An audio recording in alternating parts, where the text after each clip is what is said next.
சேலத்தில் நடைபெற்ற ஆணழகன் போட்டியில் பெண்களும் பங்கேற்று பார்வையாளர்களை அசத்தினர்.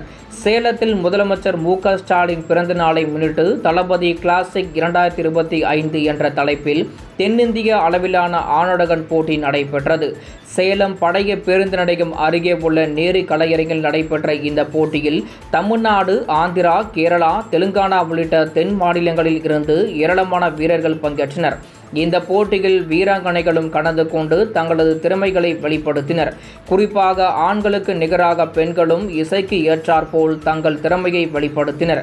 இதனை ஆணழகன் போட்டியை காண வந்த உடற்பயிற்சி ஆர்வலர்கள் மற்றும் பொதுமக்கள் கைதட்டி வரவேற்று ஆரவாரம் செய்தனர்.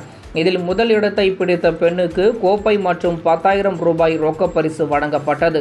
இதையொட்டி நேற்று மாலை நடைபெற்ற பரிசளிப்பு விழாவில் சுற்றுலாத்துறை அமைச்சர் ராஜேந்திரன் கலந்து கொண்டு வெற்றி பெற்ற வீரர்களுக்கு பரிசுகள் வழங்கினார்.